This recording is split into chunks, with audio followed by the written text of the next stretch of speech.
High sir, welcome to ನಮ್ಮ channel. ಮತ್ತೊಂದು day ಮನಸ್ಸು ನಾನು ನಿಮ್ಮ ಪ್ರೀತಿಯ ಶಂಕರ್. ಸೊ ಈಗ ಡ್ಯೂಟಿನ ಶುರು ಮಾಡಬೇಕು. ಸೊ ಟೈಮ್ ಬಂದ್ಬಿಟ್ಟು 12 ಗಂಟೆ ಆಗಿದೆ. 12:10 ಆಗಿದೆ. ಸೊ ಇವಾಗ ನಾನು ಡ್ಯೂಟಿ ಶುರು ಮಾಡ್ತಾ ಇದ್ದೀನಿ ಮಧ್ಯಾಹ್ನ ಇವತ್ತು. ಸೊ ಲೇಟಾಗಿ ಮಾಡ್ತಾ ಇದ್ದೀನಿ, ಯಾಕಂತಂದರೆ ಒಂಚೂರು ಇದಕ್ಕೆ ಇನ್ಸ್ಟಾಗ್ರಾಮ್ಗೆ ವೀಡಿಯೋಸ್ ಅಪ್ಲೋಡ್ ಮಾಡಬೇಕಾಗಿತ್ತು. ಸೊ ಇನ್ಸ್ಟಾಗ್ರಾಮ್ಗೆ ವೀಡಿಯೋನ ಅಪ್ಲೋಡ್ ಮಾಡಿದೆ. ಅದ್ರ ಜೊತೆಗೆ ಯೂಟ್ಯೂಬು ಕೂಡ ವೀಡಿಯೋ ಅಪ್ಲೋಡ್ ಮಾಡಬೇಕಾಗಿತ್ತು. ಸೊ ಯೂಟ್ಯೂಬಲ್ಲೂ ಒಂದು ವೀಡಿಯೋ ಅಪ್ಲೋಡ್ ಮಾಡಿದ್ದೀನಿ ನೆನ್ನೆದು. ಸೊ ಯಾವ ರೀತಿ ಅರ್ನಿಂಗ್ಸ್ ಆಗುತ್ತೆ, ಸೊ ಅರ್ನಿಂಗ್ಸ್ ಮಾಡಬೇಕಂದ್ರೆ ಹೆಂಗೆ ಅಂತ.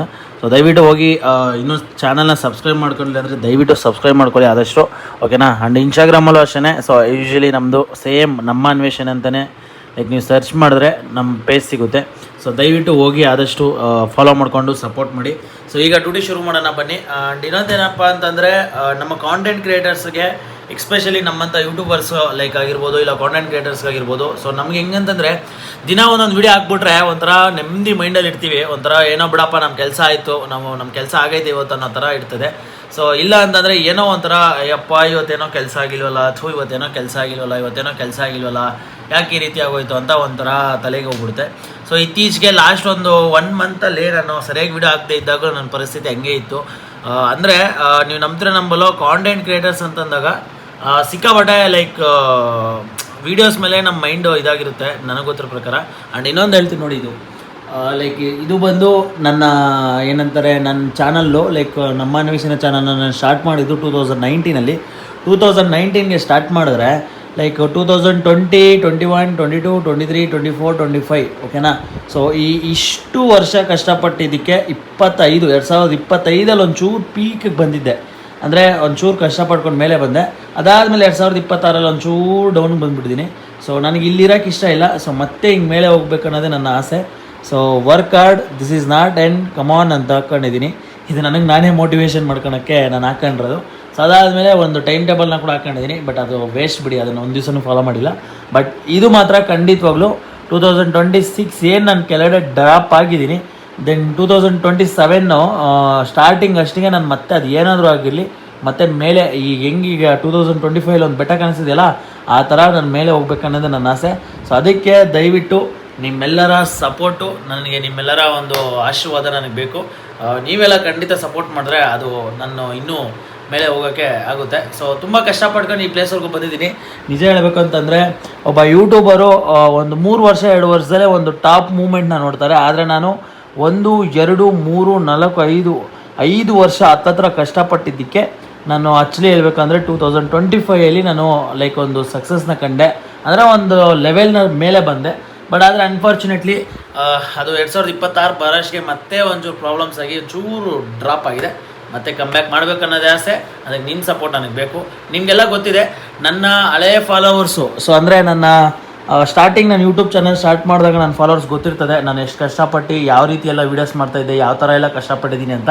ಸೊ ನಿಮಗೆ ಆವಾಗ ನನಗೆ ತುಂಬ ಸಪೋರ್ಟ್ ಮಾಡಿದ್ರೆ ಇವಾಗಲೂ ಸಪೋರ್ಟ್ ಮಾಡಿ ಅಂತ ಕೇಳ್ತಾ ಬನ್ನಿ ಈಗ ವಿಡಿಯೋನ ಶುರು ಮಾಡೋಣ. ಗೈಸ್, ಒಂದು ಆರ್ಡ್ರ್ ಬರ್ತಾಯಿದೆ. ಈ ಆರ್ಡ್ರ್ ಮಜಾ ನೋಡಿ. ನಾನಿರೋದು ಆರ್ ಟಿ ನಗರ. ನಮ್ಮ ಏರಿಯಿಂದ ಮತ್ತಿಕೆರೆಗೆ ಹೋಗ್ಬಿಟ್ಟು ಅಲ್ಲಿಂದ ಆರ್ಡ್ರನ್ನ ಪಿಕ್ ಮಾಡಿಕೊಂಡು ಮತ್ತೆ ನಮ್ಮ ಏರಿಯಾಗೆ ಬರಬೇಕಂತೆ. ಸೊ ಅದಕ್ಕೆ ಎಷ್ಟು ಅಮೌಂಟ್ ಕೊಡ್ತಿದ್ದೇನೆ ನೋಡಿ. ಈ ಥರ ಆರ್ಡ್ರ್ಗಳು ಬೆಳಗ್ಗೆ ಬಂದುಬಿಟ್ರೆ ಎಲ್ಲೆಲ್ಲೋ ಊರು ಬಾಗಿಲಾಗ್ಬಿಡುತ್ತೆ. ಸೊ ಪೋರ್ಟ್ರನ್ನ ಲಾಗಿನ್ ಮಾಡ್ಕೊಂಡಿದ್ದೀನಿ. ಅದ್ರ ಜೊತೆಗೆ ರ್ಯಾಪಿಡೋನ ಲಾಗಿನ್ ಮಾಡ್ಕೊಂಡಿದ್ದೀನಿ. ಏನಕ್ಕೆ ನಾನು ಈ ಅಪ್ಲಿಕೇಶನ್ಸ್ನ ನಾನು ಲೈಕ್ ಜಾಸ್ತಿ ಪ್ರಿಫರ್ ಮಾಡಿ ಅಂದರೆ ನಾನು ಮಾಡ್ತೀನಿ ಅಂತಂದರೆ ನನಗೆ ಎಡಿಟಿಂಗ್ ಎಲ್ಲ ಮುಗಿಸ್ಕೊಂಡು ಲೈಕ್ ನಾನು ಒಬ್ಬನೇ ಮಾಡೋದ್ರಿಂದ ಲೈಕ್ ಇನ್ಸ್ಟಾಗ್ರಾಮ್ಗಾಗಿರ್ಬೋದು, ಯೂಟ್ಯೂಬ್ಗಾಗಿರ್ಬೋದು, ಸೊ ಎಲ್ಲ ಎಡಿಟಿಂಗ್ ಮುಗಿಸ್ಕೊಳ್ಳೋಷ್ಟೇ ಟೈಮ್ ಆಗಿಬಿಡುತ್ತೆ. ಆ್ಯಂಡ್ ಲೈಕ್ ಒಬ್ಬನೇ ಮಾಡೋದು ಕಷ್ಟ. ಸೊ ಈಸಿ ಅಲ್ಲ. ಸೊ ಅದಕ್ಕೆ ಟೈಮ್ನ ಮೇಂಟೈನ್ ಮಾಡಬೇಕು ಅಂತಂದರೆ ಈಗ ಬೇರೆ ಅಪ್ಲಿಕೇಶನಲ್ಲಿ ಅದು ಬಿಟ್ಟರೆ ನಾವು ಲಾಗಿನ್ನ ಮೇಂಟೈನ್ ಮಾಡಬೇಕಾಗುತ್ತೆ. ಫಾರ್ ಎಕ್ಸಾಂಪಲ್ ನೀವು ಬೇರೆ ಅಪ್ಲಿಕೇಶನಲ್ಲಿ ಬ್ಯಾಟ್ರಿ ಫಸ್ಟ್ನೇ ಆರ್ಡ್ರ್ ಎತ್ಕೊಂಡೆ ₹98. ಪರವಾಗಿಲ್ಲ, ಬರೀ 5 ಕಿಲೋಮೀಟ್ರ್ ಏನೈತೆ ಅಷ್ಟೇ. ₹98 ಕೊಡಿದ್ದಾನೆ. ಬನ್ನಿ ಹೋಗಿ ಐಟಮ್ನ ಪಿಕಪ್ ಮಾಡ್ಕೊಳ್ಳೋಣ. ಏನಿದೆ ಐಟಮ್ ಮೇಲೆ ನೋಡೋಣ. ಸೊ ಇದ್ರ ಜೊತೆಗೆ ರ್ಯಾಪಿಡೋದಲ್ಲಿ ಅದೇ ಸೈಡ್ಗೆ ಇನ್ನೊಂದು ಆರ್ಡರ್ ಬಂದುಬಿಟ್ರೆ ಅದನ್ನು ಎತ್ತಾಕೊಂಡು ಹೋಗ್ಬಿಡ್ತೀನಿ. ಆ್ಯಂಡ್ ಆಗಲೇ ಹೇಳಿದಾಗೆ 2 ಅಪ್ಲಿಕೇಶನಲ್ಲಿ ಲಾಗಿನ್ ಅವರ್ಸ್ ಇರೋಲ್ಲ. ನಾನು ಯಾವಾಗ ಬೇಕಾದ್ರೂ ಆನ್ ಮಾಡ್ಕೊಬೋದು, ಯಾವಾಗ ಬೇಕಾದ್ರೂ ಆಫ್ ಮಾಡ್ಕೊಬೋದು. ಆ ರೀಸನಿಂದ ನಾನು ಮಾಡ್ತೀನಿ 2 ಅಪ್ಲಿಕೇಶನ್ಸು. ಸೊ ನಿಮ್ಮಲ್ಲಿ ಕೂಡ ಯಾರಾದರೂ ಏನಂದರೆ ಫಾರ್ ಎಕ್ಸಾಂಪಲ್ ನಿಮ್ಮಲ್ಲಿ ಯಾರಾದರೂ ಲಾಗಿನ್ ಅವರ್ಸ್ನ ಮೇಂಟೈನ್ ಮಾಡೋಕ್ಕಾಗಲ್ಲ, ಫ್ರೀ ಟೈಮಲ್ಲಿ ನಾನು ಡ್ಯೂಟಿ ಮಾಡ್ಕೊತೀನಿ ಅಂತಂದರೆ ಬೆಸ್ಟ್ ಅಂತಂದರೆ ರ್ಯಾಪಿಡೋ ಮತ್ತು ಪೋರ್ಟರು. ಸೊ 2 ಅಪ್ಲಿಕೇಶನ್ಗೆ ಲಾಗಿನ್ ಹಾಕೊಳ್ಳಿ. ನಿಮ್ಗೆ ಏನಾದರೂ ರೆಫರ್ ಮಾಡಬೇಕಂತಂದರೆ ನನ್ನ ಇನ್ಸ್ಟಾಗ್ರಾಮು ನಮ್ಮ ಅನ್ವೇಷಣೆ ಇದೆ. ಸೊ ಅದಕ್ಕೆ ಬಂದುಬಿಟ್ಟು ನನಗೆ DM ಮಾಡಿ ನಾನು ನಿಮಗೆ ರೆಫರ್ ಮಾಡ್ತೀನಿ. ಸೊ ಬನ್ನಿ ಗೈಸ್, ಇವಾಗ ಹೋಗ್ಬಿಟ್ಟು ಆರ್ಡ್ರನ್ನ ಪಿಕಪ್ ಮಾಡ್ಕೊಳ್ಳೋಣ. ಫಸ್ಟ್ನೇ ಆರ್ಡ್ರ್ ಬಂದಿತ್ತು. ಆ ಆರ್ಡ್ರ್ ಬಂದು ಕ್ಯಾನ್ಸಲ್ ಮಾಡಿದ್ರು ಕಸ್ಟಮರು. ಯಾಕಂತಂದರೆ ಸ್ವಲ್ಪ ಲೇಟ್ ಆಯ್ತಂತ ಮತ್ತೆ ಅದೇ ಬಂತು. ನಾಗವಾರ ಮಾನ್ಯತಾ ಟೆಕ್ ಬಂತು 99 ರೂಪಾಯಿ. ಇನ್ನೊಂದು ಆರ್ಡ್ರ್ ಬಂತು. ಈ ಆರ್ಡ್ರನ್ನ ಎಕ್ಸೆಪ್ಟ್ ಮಾಡ್ಕೊಂಡಿದ್ದೀನಿ. ಇದೆಲ್ಲಿ ಪಿಕಪ್ಪು, ಇದು ಈ ಕಡೆ. ಸೊ ಓಕೆ, ಈ ಆರ್ಡ್ರನ್ನ ಆನ್ಲೈನು. ಓಕೆ, ಆನ್ಲೈನ್ ಆಗಿಬಿಟ್ಟಿದೆ. ಫಸ್ಟ್ನೇ ಆರ್ಡ್ರೆ ಪಿಕಪ್ ಮಾಡೋಕ್ಕೆ ಹೋಗೋಣ. ಬಟ್ ಫಸ್ಟ್ನೇ ಆರ್ಡ್ರೆ ಆನ್ಲೈನ್ ಗುರು, ₹1 ಬರೋಲ್ಲ ನಮಗೆ. ಬಟ್ ಏನು ಮಾಡೋಕ್ಕಾಗಲ್ಲ, ಇಟ್ಸ್ ಓಕೆ, ಇಟ್ಸ್ ಹ್ಯಾಪನ್. ಏನಂತಂದರೆ ಫಸ್ಟ್ನೇ ಆರ್ಡ್ರು ಬೆಳಗ್ಗೆ ಆರ್ಡ್ರು ಆನ್ಲೈನ್ ಆಗಿಬಿಟ್ರೆ ಒಂಥರ ಡ್ಯೂಟಿ ಮಾಡೋಕ್ಕೆ ಮನಸ್ಸು ಹೋಗ್ಬಿಡುತ್ತೆ. ಯಾಕಂತಂದರೆ ಫಸ್ಟ್ನೇ ಆರ್ಡ್ರು ಒಂಥರ ಕೈಗೆ ಬಂದರೆ ಚೆನ್ನಾಗಿರೋ ಆರ್ಡ್ರ್ಗಳು ಬರ್ತದೆ. ಅದೊಂಥರ ಏನೋ ಒಂದು ನಂಬಿಕೆ ಅಂತೀವಲ್ವ, ಆ ಥರ ಒಂದು ನಂಬಿಕೆ ಅಷ್ಟೇ. ಬಟ್ ಓಕೆ, ಅದು ನಮ್ಗೆ ಅಕೌಂಟಿಗೆ ಬಂದರೂ ಒಂದೇ, ಆನ್ಲೈನ್ಗೆ ಹೋದರೂ ಒಂದೇ. ಸೊ ಏನೂ ಮಾಡೋಕ್ಕಾಗಲ್ಲ. ಹೋಗ್ಬಿಟ್ಟು ಆರ್ಡ್ರನ್ನ ಪಿಕಪ್ ಮಾಡ್ಕೊಳ್ಳೋಣ ಬನ್ನಿ. ಏನಿದೆ, ಏನು ಐಟಮು ಅಂತ ನೋಡೋಣ. ಫಸ್ಟ್ನೇ ಆರ್ಡ್ರಲ್ಲ, ಇದು ಎರಡನೇ ಆರ್ಡ್ರು. ಯಾಕಂದರೆ ಫಸ್ಟ್ನೇ ಆರ್ಡ್ರ್ ಕ್ಯಾನ್ಸಲ್ ಮಾಡಿಬಿಟ್ರು ಕಸ್ಟಮರು. ಇದು ಎರಡನೇ ಆರ್ಡ್ರು, ₹90 ಏನೋ ಕೊಟ್ಟಿದ್ದಾರೆ. ನನ್ನ ಪ್ರಕಾರ ಟೈಮ್ ಸರಿ ಇಲ್ಲ ಅಂತಂದರೆ ಹಿಂಗೆ ಆಗುತ್ತೆ ಅನಿಸುತ್ತೆ. ಫಸ್ಟ್ನೇ ಆರ್ಡ್ರನ್ನ ಪಿಕಪ್ ಮಾಡಿಕೊಂಡು ಪಿಕಪ್ ಲೊಕೇಶನ್ ಹತ್ರ ಹೋದಾಗ ಕಸ್ಟಮರ್ ಅದನ್ನು ಕ್ಯಾನ್ಸಲ್ ಮಾಡಿಬಿಟ್ರು. ಅದು ಕಾಲ್ ಮಾಡಿ ಇನ್ಫಾರ್ಮ್ ಮಾಡಿ ಹೇಳಿದ್ದೀನಿ ಬರ್ತಿದ್ದೀನಿ ಅಂತ, ಆದರೂ ಕ್ಯಾನ್ಸಲ್ ಮಾಡಿಬಿಟ್ರು. ಇನ್ನೊಂದು ಆರ್ಡ್ರ್ ಬಂತು, ಆರ್ಡ್ರನ್ನ ಪಿಕಪ್ ಮಾಡೋಣ ಅಂತ ಪಿಕಪ್ ಲೊಕೇಶನ್ ಹತ್ರ ಬಂದೆ. 5 ಟೈಮ್ಸ್ ಇವಾಗ ಕಾಲ್ ಮಾಡೋದು ಕಸ್ಟಮರ್ಗೆ, ಇದು 5th ಟೈಮು ಕಾಲೇ ರಿಸೀವ್ ಮಾಡ್ತಾಯಿಲ್ಲ. ಸೊ ಕ್ಯಾನ್ಸಲ್ ಮಾಡ್ಸೋಣ ಅಂದರೆ ಕ್ಯಾನ್ಸಲ್ ಮಾಡೋಕ್ಕೂ ನಾವು ಆಗೋಲ್ಲ. ನಾವು ಏನಾದರೂ ಆರ್ಡ್ರನ್ನ ಕ್ಯಾನ್ಸಲ್ ಮಾಡಿದ್ರೆ 1 hour ಡ್ಯೂಟಿ ಆಫ್ ಆಗಿಬಿಡುತ್ತದೆ. ಸೊ ಈಗ ಕಸ್ಟಮರ್ ಕೇರ್ಗೆ ಕಾಲ್ ಮಾಡಿದ್ರೆ ಅವ್ರು ನಮಗೆ ರೆಸ್ಪಾನ್ಸ್ ಮಾಡಿ ಅವ್ರು ಕ್ಯಾನ್ಸಲ್ ಮಾಡೋಷ್ಟಕ್ಕೆ ಅದೇ ಮತ್ತೆ 1 hour ಆಗುತ್ತೆ. ಸೊ ಏನು ಮಾಡಬೇಕು ಗೊತ್ತಾಗ್ತಿಲ್ಲ. ಫಸ್ಟ್ನೇ ಆರ್ಡ್ರೇ ಈ ಥರ ಫಸ್ಟ್ ಎಕ್ಸ್ಪೀರಿಯೆನ್ಸ್ ಇವತ್ತು ಅಂತ ಹೇಳ್ಬೋದು. ಆನೆಸ್ಟ್ಲಿ ಹೇಳ್ಬೇಕಂತಂದರೆ ಸಮ್ಟೈಮ್ಸ್ ಹಿಂಗೆ ಆಗ್ಬಿಡುತ್ತೆ. ಏನು ಮಾಡಬೇಕು ಅಂತಲೂ ಗೊತ್ತಾಗಲ್ಲ. ಈಗ ನೋಡಿ, ಪಿಕಪ್ ಹತ್ರ ಬಂದಿದ್ದೀನಿ, ಬಂದು 5 ಸರಿ ಕಾಲ್ ಮಾಡಿದ್ದೀನಿ, ರಿಸೀವ್ ಮಾಡ್ತಾಯಿಲ್ಲ. ಈಗ ಕ್ಯಾನ್ಸಲ್ ಮಾಡಿದ್ರೆ ನಾನು ಆಗಲೇ ಹೇಳ್ದಂಗೆ 1 hour ಐ ಡಿ ಬ್ಲಾಕ್ ಆಗಿಬಿಡುತ್ತೆ. ಮತ್ತು 1 hourವರೆಗೂ ನಾವು ಪೋರ್ಟ್ರ್ ಇದನ್ನು ಆನ್ ಮಾಡೋಕ್ಕಾಗಲ್ಲ. ಸೊ ಕಸ್ಟಮರ್ ಕೇರಿಗೆ ಕಾಲ್ ಮಾಡೋಣ ಅಂದರೆ ಅವರು ಅದೇ ವೇಸ್ಟ್, ಇನ್ನು ಅದ್ರ ಕತೆ ಬೇಡ ಬಿಡಿ. ಅಂದರೆ ಮಾಡ್ತಾರೆ, ರೆಸ್ಪಾನ್ಸ್ ಮಾಡಲ್ಲ ಅಂತ ನಾನು ಹೇಳಲ್ಲ. ಬಟ್ ಲೇಟಾಗಿ ಮಾಡಿ ಅದು ಮಾಡೋಷ್ಟೇ ಲೇಟ್ ಆಗಿಬಿಡುತ್ತೆ. ಬಿಕಾಸ್ ಆಫ್ ಅವರು ಫಸ್ಟ್ ಪ್ರಿಫರೆನ್ಸ್ ಬಂದುಬಿಟ್ಟು ಕಸ್ಟಮರ್ ಕೊಡೋದ್ರಿಂದ. ಸೊ ಅವರು ಕಸ್ಟಮರ್ಗೆ ಕಾಲ್ ಮಾಡಿ ಅವರೆಲ್ಲ ಕನ್ಫರ್ಮ್ ಮಾಡೋಷ್ಟಕ್ಕೆ ಮಿನಿಮಮ್ 30 minutes ಅಲ್ಲೇ ಆಗಿಬಿಡುತ್ತೆ. ಸೊ ಏನು ಮಾಡೋದಂತ ಅರ್ಥ ಆಗ್ತಾಯಿಲ್ಲ, ತಲೆನೇ ಕೆಟ್ಟೋಗ್ಬಿಟ್ಟೈತೆ. ಫಸ್ಟ್ನೇ ಆರ್ಡ್ರೆ ಇದು ಇವತ್ತು, ಫಸ್ಟ್ನೇ ಆರ್ಡ್ರೆ ಹಿಂಗೆ ಆಗೋಯ್ತಲ್ಲ ಅಂತ ಬೇಜಾರಾಗ್ತೈತೆ. ಏನು ಮಾಡೋಣ? ಸೊ ನೋಡೋಣ ಬನ್ನಿ, ಇನ್ನೊಂದು ಸರಿ ಲಾಸ್ಟ್ ಅಟೆಂಪ್ಟು ಟ್ರೈ ಮಾಡೋಣ. ಅಕಸ್ಮಾತ್ ಎತ್ತಲಿಲ್ಲ ಅಂತಂದರೆ ಬೇರೆ ಕಡೆ ಮೂವ್ ಹೋಗೋಣ. ಕಸ್ಟಮರ್ ಏನಾದರೂ ಮತ್ತೆ ಕಾಲ್ ಮಾಡಿದ್ರೆ ಸರ್ ದಯವಿಟ್ಟು ಕ್ಯಾನ್ಸಲ್ ಮಾಡ್ಕೊಂಬಿಡಿ, ಬಿಕಾಸ್ ಆಫ್ ಆರ್ಡ್ರ್ ನಾನು ಮುಂದೆ ಬಂದ್ಬಿಟ್ಟೆ ಅಂತ ಹೇಳ್ಬಿಡ್ತೀನಿ ಅಷ್ಟೇ. ಇವಾಗ ನನ್ನ ಕತೆ ಹೆಂಗಾಗ್ಬಿಟ್ಟಿದೆ ಅಂತಂದರೆ ಫಸ್ಟ್ನೇ ಆರ್ಡ್ರ್ ಹಂಗಾಯಿತು, ಸೆಕೆಂಡ್ನೇ ಆರ್ಡ್ರು ಈಗ ಮೇ ಕ್ಯಾನ್ಸಲ್ ಆಗೋ ಥರ ಐತೆ. ಯಾಕಂತಂದರೆ ಕಸ್ಟಮರ್ ಕಾಲ್ ಎತ್ತುತ್ತಾ ಇಲ್ಲ. ಈಗ ನನಗೊಂದು ಹಾಡು ನೆನಪಾಗೈತೆ, ಅಂದರೆ ನನ್ನ ಪರಿಸ್ಥಿತಿಗೆ. ಇದು ಯಾರು ಬರೆದ ಕತೆಯೋ, ನಿನಗ್ಯಾಕೆ ಈ ಶಿಕ್ಷೆಯೋ ಆಹಾ ಅಂತ ಹಂಗಾಗೈತೆ ಕತೆ. ಯಾಕಂತಂದರೆ ಕಸ್ಟಮರ್ ಫೋನ್ ಎತ್ತುತ್ತಾ ಇಲ್ಲ. ಸೊ ಏನು ಮಾಡೋಣ, ಏನೂ ಮಾಡೋಕ್ಕಾಗಲ್ಲ. ಇದು ಮೇ ಬಿ ಕ್ಯಾನ್ಸಲ್ ಆದರೂ ಆಗ್ಬೋದು.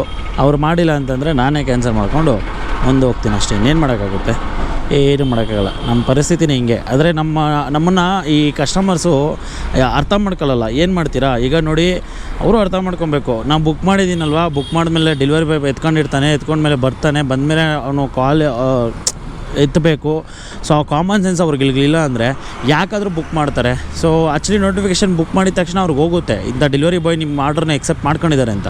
ಸೊ ಅಲ್ಲಿ ತೋರಿಸುತ್ತೆ ಕೂಡ ಅವ್ರಿಗೆ ಎಷ್ಟು ದೂರದಲ್ಲಿ ಇದ್ದಾರೆ ಅಂತ ಕೂಡ. ಸೊ ಅಟ್ಲೀಸ್ಟ್ ಅಲ್ಲಿಗೆ ಹೋದ್ಮೇಲೆ 1 time 2 time ಎತ್ತಲಿಲ್ಲ ಅಂದರೆ ಓಕೆ. ಅದು 6th times ಕಾಲ್ ಮಾಡಿದ್ದೀನಿ, ಅವ್ರು ಎತ್ತುತ್ತಿಲ್ಲ ಅಂತಂದರೆ ಸೊ ಅವ್ರಿಗೆ ಎಷ್ಟು ಅವ್ರ ಮೆಂಟಾಲಿಟಿಯಲ್ಲಿ ಏನು ಇಟ್ಕೊಂಡಿರ್ತಾರೆ ಅಂತ ಯೋಚನೆ ಮಾಡಿ. ಸೊ ನನಗೆ ಗೊತ್ತಿರೋ ಪ್ರಕಾರ ನಾನು ಅರ್ಥ ಮಾಡ್ಕೊತೀನಿ, ಏನೋ ಒಂದು ಎಮರ್ಜೆನ್ಸಿ ಓಕೆ ಅಂತ. ಅಟ್ಲೀಸ್ಟ್ 6 time ಮಾಡಿದಾಗ ಎತ್ತಿಲ್ಲ ಅಂತಂದರೆ ಸ್ವೇರ್ ಅದು ನನಗೆ ಅರ್ಥನೇ ಆಗ್ತಿಲ್ಲ.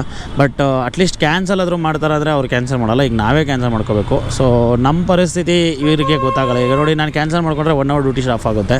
ಸೊ ಅದು ಅವ್ರಿಗೆ ಅರ್ಥ ಆಗಲ್ಲ. ಸೊ ಏನು ಮಾಡೋಣ, ಏನು ಮಾಡೋಕ್ಕಾಗಲ್ಲ. ರ್ಯಾಪಿಡೋನಾ? OTP 9645 ಕೂತ್ಕೊಳ್ಳಿ.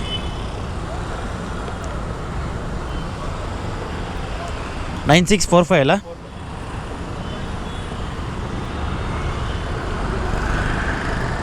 ಕೂತ್ಕೊಳ್ಳಿ. ಸೊ ಬೈಸ್, ಈಗ ನಾನು ಒಂದು ಲೋಕಲ್ ಆರ್ಡ್ರನ್ನ ಎತ್ಕೊಂಡಿದ್ದೀನಿ. ₹89 ಮಾನ್ಯತಾ ಟೆಕ್ಗೆ, 8 ಕಿಲೋಮೀಟ್ರ್ ಐತೆ. ಆ್ಯಕ್ಚುಲಿ ಹೇಳ್ಬೇಕಂದ್ರೆ ಫಸ್ಟ್ 2 ಆರ್ಡ್ರ್ ಕ್ಯಾನ್ಸಲ್ ಆದಮೇಲೆ ತುಂಬ ಹೊತ್ತು ವೆಯ್ಟ್ ಮಾಡಿದೆ, ಯಾವುದೂ ಬಂದಿಲ್ಲ. ಈಗ ನಾನು ವೆಯ್ಟ್ ಮಾಡ್ಕೊಂಡು ಕೂತ್ಕೊಂಡ್ರೆ ನನ್ನ ಟೈಮೇ ವೇಸ್ಟ್ ಆಗೋದು. ಸೊ ಅದಕ್ಕೋಸ್ಕರ ಯಾವುದೋ ಒಂದು ಬಂತು. ಏನಕ್ಕೆ ಆರ್ಡ್ರ್ ಎತ್ಕೊಂಡೆ ಅಂದರೆ ಪಿಕಪ್ ಬಂದುಬಿಟ್ಟು ಪಕ್ಕದಲ್ಲೇ ಇದ್ದರು, ಅಂದರೆ ಜಸ್ಟ್ ಒಂದು 10 ಮೀಟ್ರ್ ಅಷ್ಟಲ್ಲೇ ಇದ್ದು. ಸೊ ಅದಕ್ಕೋಸ್ಕರ ಈ ಆರ್ಡ್ರನ್ನ ಎತ್ಕೊಂಡೆ. ಓಕೆ ಬನ್ನಿ, ಹೋಗಿ ಡ್ರಾಪ್ ಮಾಡೋಣ ಕಸ್ಟಮರ್ನ. ಇದು ಬಂದು ರ್ಯಾಪಿಡೋದಲ್ಲಿ ಎತ್ಕೊಂಡಿರೋದು. ಸೊ ಹೋಗಿ ಡ್ರಾಪ್ ಮಾಡೋಣ ಬನ್ನಿ.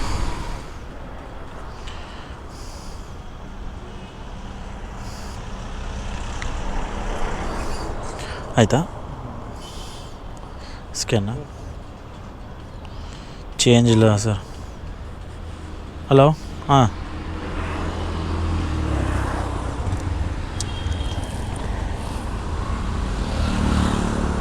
ಅಲ್ಪ ಹೇಳು. ಈಗ ನಾನಿದ್ದೀನಿ ಮಾನ್ಯತಾ ಟೆಕ್ ಪಾರ್ಕ್ ಒಳಗಡೆ. ಸೊ ಇಲ್ಲಿಂದ ಈಗ ಯಾವುದಾದ್ರೂ ಡ್ಯೂಟಿ ಸಿಗುತ್ತಾ ಅಂತ ವೆಯ್ಟ್ ಮಾಡಿ ನೋಡಬೇಕು. ಇಲ್ಲೆಲ್ಲೂ ಗಾಡಿನ ಪಾರ್ಕ್ ಮಾಡೋಕ್ಕೆ ಬಿಡಲ್ಲ ಈ ಸೆಕ್ಯೂರಿಟಿ ಅವರು. ಅದೇನೋ ಗೊತ್ತಿಲ್ಲಪ್ಪ. ಇಲ್ಲೆಲ್ಲಾದ್ರೂ ಒಂಚೂರು ನೆರಳಲ್ಲ ಗಾಡಿ ಹಾಕೊಂಡು ಕೂತ್ಕೊಳ್ಳೋಣ ಅಂತಂದರೆ ಬೆಬ್ಬೆ ಅಂದ್ಬಿಡ್ತಾರೆ. ಸೊ ಅದಕ್ಕೆ ಇಲ್ಲೆಲ್ಲಾದರೂ ಒಂಚೂರು ಮುಂದೆ ಹೋಗ್ಬಿಟ್ಟು ಗಾಡಿನ ಸೈಡ್ಗೆ ಹಾಕ್ಕೊಂತೀನಿ. ಸಿಕ್ಕಾಬಾಡೆ ಬಿಸಿಲಿದೆ. ಈ ಬಿಸಿಲಲ್ಲಿ ಡ್ಯೂಟಿ ಮಾಡೋದು ಒಂದಷ್ಟು ಕಷ್ಟನೇ, ಅಷ್ಟು ಈಸಿ ಇಲ್ಲ. ಇಲ್ಲಿ ಯಾಕೆ ಹೋಗ್ಬಿಡ್ತೀನಿ, ಪೂರೈಸ್ಬಿಡ. ಸೊ ಇಲ್ಲಿ ಸೈಡ್ಗೆ ಹಾಕೊಳ್ಳೋಣ. ಇಲ್ಲಿಂದ ಯಾವುದಾದ್ರೂ ಆರ್ಡ್ರ್ ಲಾಂಗ್ ಬರುತ್ತೆ. ಲಾಂಗ್ ಆರ್ಡ್ರ್ಗಳು ಜಾಸ್ತಿ ಎತ್ತುತ್ತಾ ಇಲ್ಲ ಈಗ. ನಾನು ಶಾರ್ಟ್ ಆರ್ಡ್ರ್ಗಳೇ ಮಾಡುತ್ತಾ ಇರೋದು. ಯಾಕಂತಂದರೆ ಲಾಂಗ್ ಆರ್ಡ್ರ್ಗಳನ್ನ ಮಾಡೋಕ್ಕೆ ನನ್ನ ಗಾಡಿಯಲ್ಲಿ ಚಾರ್ಜಿಂಗ್ ಅಷ್ಟು ಸಪೋರ್ಟ್ ಮಾಡ್ತಾಯಿಲ್ಲ. ಸೊ ಆ ರೀಸನ್ಗೋಸ್ಕರ. ಓಕೆ ಗೈಸ್, ಬನ್ನಿ ನೋಡೋಣ ಇನ್ನೊಂದು ಆರ್ಡ್ರ್ ಯಾವುದಾದ್ರೂ ನಮಗೆ ಸಿಗ್ತದ ಅಂತ. ಗೈಸ್, ತುಂಬ ಹೊತ್ತಿಂದ ಮಾನ್ಯತಾ ಟೆಕ್ ಪಲ್ಲೇ ವೆಯ್ಟ್ ಮಾಡ್ತಾಯಿದ್ದೆ. ಯಾವುದೂ ಡ್ಯೂಟಿ ಬಂದಿರಲಿಲ್ಲ. ಈಗ ಒಂದು ಡ್ಯೂಟಿ ಬಂದಿದೆ ಯಶವಂತಪುರ ಮೆಟ್ರೋ ಸ್ಟೇಷನ್ ಕಡೆಗೆ. 120 ರೂಪಾಯಿ ಏನೋ. ಸೊ ಪಿಕಪ್ ಬಂದುಬಿಟ್ಟು 500 ಕಿಲೋಮೀಟರ್ಸ್ ಇದೆ, 500 ಮೀಟರ್ಸ್ ಇದೆ. ಸೊ ಪಿಕಪ್ ಮಾಡೋಕ್ಕೆ ಹೋಗ್ತಾಯಿದ್ದೀನಿ. ಬನ್ನಿ ಈಗ ಹೋಗಿ ಪಿಕಪ್ ಮಾಡೋಣ. ಲೆಫ್ಟ್ ಸೈಡು ಹೋಗ್ಬೋದು, ಫ್ರೀ ಲೆಫ್ಟು. ನಾನು ಸ್ಟ್ರೈಟ್ ಹೋಗಲ್ಲ, ರೂಲ್ಸ್ ಬ್ರೇಕ್ ಮಾಡೋದಕ್ಕೆ. ಸೊ ಮ್ಯಾಟ್ರ್ ಏನಪ್ಪ ಅಂತಂದರೆ ಕಸ್ಟಮರ್ ಫೋನೇ ಎತ್ತುತ್ತಾ ಇಲ್ಲ. ಪಿಕಪ್ ಲೊಕೇಶನ್ ಹತ್ರ ಏನು ಜಸ್ಟ್ ಇಲ್ಲೇ ಇದ್ದೀನಿ 300 ಮೀಟರ್ಸು. ಬಟ್ ಕಸ್ಟಮರ್ ಫೋನ್ ಎತ್ತುತ್ತಾ ಇಲ್ಲ. ಇದು ಮಜಾ ಅಂತಂದರೆ ಈಗ ಏನು ಮಾಡೋದು ಅಂತ ಗೊತ್ತಾಗ್ತಾಯಿಲ್ಲ. ಅಕಸ್ಮಾತ್ ಫೋನ್ ಎತ್ತಲಿಲ್ಲ ಅಂದರೆ ಕಸ್ಟಮರು. ಇನ್ನೊಂದೇನಂತಂದರೆ ಲಾಸ್ಟು ಕಸ್ಟಮರ್ನ ಎಲ್ಲಿ ಡ್ರಾಪ್ ಮಾಡಿದೆ ಅದೇ ಲೊಕೇಶನ್ನೇ ಪಿಕಪ್ಪು. ಸೊ ನಾನು ಅಲ್ಲೇ ಇರಬೇಕಿತ್ತು. ಅಲ್ಲಿಂದ ಸುಮ್ಮನೆ ಒಂದು 30-40 ಕಿಲೋಮೀಟ್ರ್ ಮುಂದಕ್ಕೆ ಹೋಗಿದ್ದೆ. ಈಗ ಮತ್ತೆ ಸುತ್ತ ಹಾಕೊಂಡು ಅಲ್ಲಿಗೆ ಬಂದಿದ್ದೀನಿ. ಬಟ್ ಕಸ್ಟಮರ್ ಫೋನ್ ಎತ್ತುತ್ತಾ ಇಲ್ಲ. ಏನು ಮಾಡೋದು ಗೊತ್ತಾಗ್ತಾಯಿಲ್ಲ. ಇನ್ನೊಂದು ಸರಿ ಕಟ್ ಮಾಡಿ ಮತ್ತೆ ಮಾಡ್ತೀನಿ. ಕಸ್ಟಮರ್ಗೆ ಕಾಲ್ ಮಾಡಿದ್ರೆ ಕಾಲ್ ಎತ್ತುತ್ತಾ ಇಲ್ಲ. ಬಟ್ ಆದರೆ ಮೆಸೇಜ್ ಮಾಡಿದ್ದಾರೆ. ಅದು ಇವರೇ ಇರಬೇಕು, ಕೇಳೋಣ. ರ್ಯಾಪಿಡೋ ನೇಮ್? ಹಾಂ ಅದೇ ಮ್ಯಾಮ್. ಗಾಡಿ ಚೇಂಜ್ ಇದೆ. OTP ಹೇಳಿ. OTP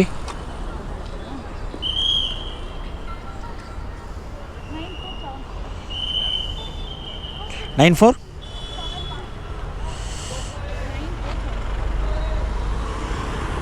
72ನಾ? 73. ಓಕೆ, ಕೂತ್ಕೊಳ್ಳಿ. ಮೆಟ್ರೋ ಸ್ಟೇಷನಾ? ರೈಲ್ವೆ ಸ್ಟೇಷನಾ ಮೆಟ್ರೋ ಸ್ಟೇಷನಾ? Railway station. Okay. Platform one ಸೈಡಾ? 3 ನೀವು ಒಂದು ಸೈಡ್. ಓಕೆ, ಒಂದು ಸೈಡ್ ಕೂತ್ಕೊಳ್ಳಿ. ಯಾವುದಲ್ಲಿ? ಬ್ಯಾಕ್ ಸೈಡಾ? ಏನಾಗಲ್ಲ ಬಿಡು, ಹೋಗೋದಾ? ಕಾಲ್ ಮಾಡ್ತಿದ್ದೀನಿ, ರಿಸೀವ್ ಮಾಡ್ತಿಲ್ಲ ನೀವು. 3 ಟೈಮ್ ಕಾಲ್ ಮಾಡಿದೆ. ಸ್ಪ್ಯಾಮ್ ಅಂತ ಬರ್ತಿದ್ಯಾ? ಹಾಂ, ಅದೇ ನಂಬರೇ. ಹಾಂ, ಅದು ಕಂಪ್ನಿ ನಂಬರ್ ಅಲ್ವಾ? ಸೊ ಅದಕ್ಕೆ ಆ ಥರ ಬರುತ್ತೆ. ಇಲ್ಲೇ ಬಿಡ್ತೀನಿ, ಸುಮ್ಮನೆ ನಡ್ಕೊಂಡು.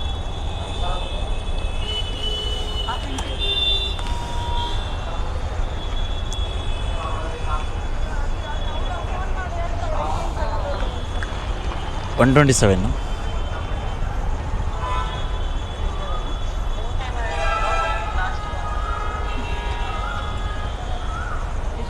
127.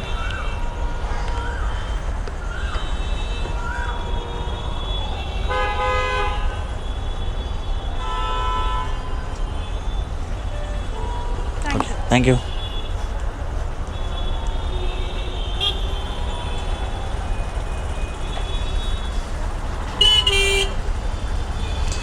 ಸೊ ಗೈಸ್, ಈಗ ನಾನು ಯಶವಂತಪುರ ರೈಲ್ವೆ ಸ್ಟೇಷನ್ ಹತ್ರ ಇದ್ದೀನಿ. ಸೊ ಯಶವಂತಪುರ ರೈಲ್ವೆ ಸ್ಟೇಷನ್ ಹತ್ರ ಕಸ್ಟಮರ್ ಇದ್ದು ಡ್ರಾಪ್ ಬಿದ್ದಿದ್ದು.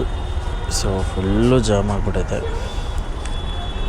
ಇನ್ನೊಂದು ಆರ್ಡ್ರ್ ಬಂತು ಯಲಹಂಕ ಕಡೆಗೆ.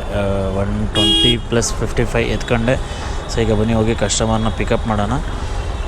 ಫುಲ್ ಅಂದರೆ ಫುಲ್ ಯಾಕೋ ಜಾಮ್ ಆಗಿಬಿಟ್ಟಿದೆ ಇಲ್ಲಿ ರೈಲ್ವೆ ಸ್ಟೇಷನ್ ಹತ್ರ. ಯಾಕಂತಲೇ ಗೊತ್ತಾಗ್ತಿಲ್ಲ. ಯೂಟರ್ನ್ ಮಾಡ್ಕೊಬೇಕು ಬಿಡ್ತಾರೋ ಇಲ್ಲ ಗೊತ್ತಿಲ್ಲ. ಸೊ ಕಸ್ಟಮರ್ಗೆ ಕಾಲ್ ಮಾಡಿಬಿಡೋಣ. ಕಾಲ್ ಮಾಡಿಬಿಟ್ಟು ಇನ್ಫಾರ್ಮ್ ಮಾಡಿಬಿಡೋಣ, ಸರ್ ಬರ್ತಾಯಿದ್ದೀನಿ ವೆಯ್ಟ್ ಮಾಡಿ ಅಂತ.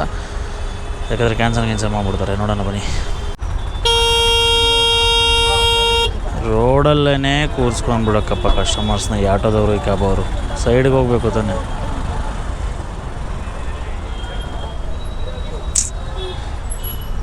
ಹಲೋ ಬ್ರೋ, ಕ್ಯಾನ್ಸಲ್ ಯಾಕೆ ಬ್ರೋ ಮಾಡ್ತೀರಿ? ಬರ್ತಾಯಿದ್ದೀನಿ. ಹಾಂ ಹಲೋ, ಹಂಗೆ ಬನ್ನಿ, ಕಾಲ್ ಕಟ್ ಮಾಡ್ಬೇಡಿ, ಹಂಗೆ ಬನ್ನಿ, ಸ್ಟ್ರೈಟ್ ಬನ್ನಿ, ನಿಮ್ಮ ರೈಟ್ ನಿಮಗೆ ಕೈ ಮೇಲೆ ಮಾಡಿದ್ದೀನಿ ನೋಡಿ.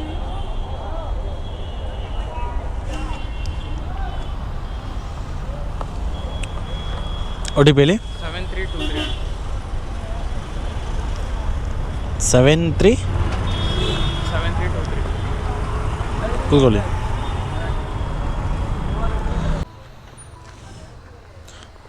$98. After the trip is completed, please collect only the final amount shown in the app from the customer.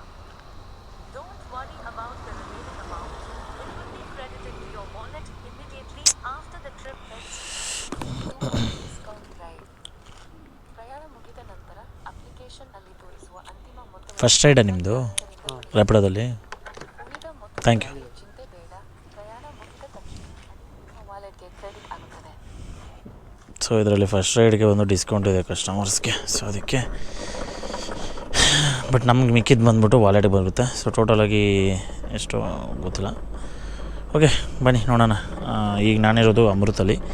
So ಈಗ ಇಲ್ಲಿಂದ ಯಾವುದಾದ್ರೂ ಲಾಂಗ್ ಆರ್ಡ್ರ್ಗಳು ಮಾಡ್ತಾಯಿಲ್ಲ, ಲೋಕಲೇ ಮಾಡ್ತಾಯಿದ್ದೀನಿ. ಯಾಕಂದರೆ ಗಾಡಿ ಚಾರ್ಜಿಂಗ್ ಚೆಕ್ ಮಾಡ್ತಾಯಿದ್ದೀನಿ, ಸರ್ವಿಸ್ ಕೊಟ್ಟಿದ್ದೆ.